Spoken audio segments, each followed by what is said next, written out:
Hello, my lovely fans. I'm excited to share our journey start from Port Harcourt. My sister and her husband came to the house to pick me, and on our way, I made sure I have a good breakfast.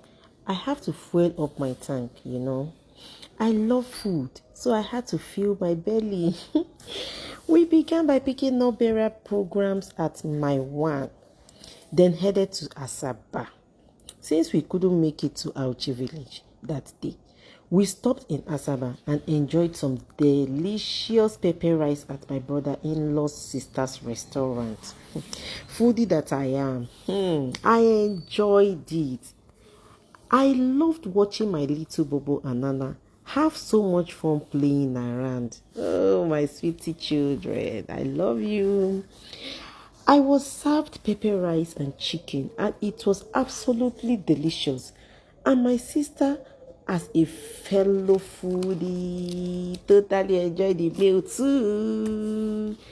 A huge thank to you, Mrs. Mercy, for the lovely food. Thank you so much. After lunch, we headed to Mrs. Mercy's house, where we spent the night. The next day, we continued our journey to Auchi village. We finally arrived at Auchi and stopped by the Auchi Polytechnic to grab some fresh bread. Hi! My sister and I are total foodies. When we reached the family house, everyone was overjoyed to see us. I'm grateful for our safe journey and give thanks to God. Look at her. The kind pool where they hold her like this, her butt no go fit shit and finish. Oh. We all walked to the family house to greet everyone. And on the day of the burial ceremony, it was an absolute blast. One of the highlights was the traditional rites from the women's quarter. The women were stunning and they really brought the energy. There was a misunderstanding with the traditional rites as the wrong list was given. As a result, the items provided by the women weren't complete, causing some issues. My sister was next, and thankfully her husband was by her side since she didn't speak the language. Her sister's in-laws helped her prepare the required items and covered some of the cultural customs she wasn't familiar with. The village women were serious in their traditions, but it all worked out in the end. After that, another group of women had their turn, and then it was the men's turn. Eventually, everything was finalized and we headed to the main occasion. When we hit the dance floor, my sister, her husband, and their kids had a blast dancing together. Some of the guests even joined in, and one particular man really stole the show.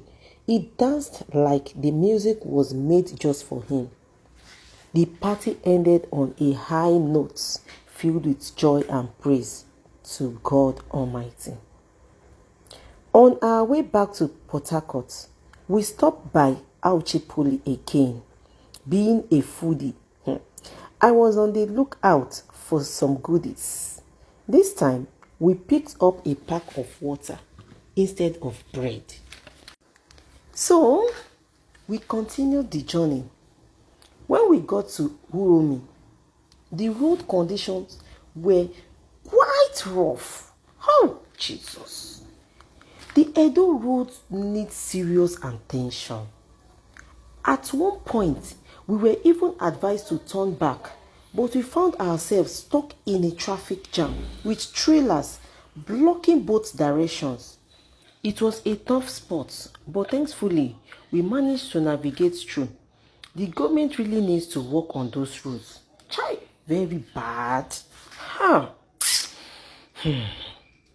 Due to the stay-at-home directive in Onitsha, we had to take Ugeli to continue our journey. Taking the Ugeli route to Port Harcourt was a very long journey, but we had no choice. They say, beggar no get choice. Thankfully, The kids were a delight. They enjoyed the trip and behaved really well. Oh, those are my kids, you know. I love them both. Unlike some kids who might get restless, from Ugeli, we passed through Mbiama and crossed the Mbiama River. And before we knew it, dark was setting in. Finally, we arrived back in Port Harcourt, and it felt great to be back home. Oh, no place like home, you know. I am grateful to my time in Auchi. And don't worry, I'll be back next time for a celebration. Like a birthday or wedding, not a burial. I'm glad I made the journey. And now that I'm back in Port Harcourt, I want to thank all my fans for following along. I love you all.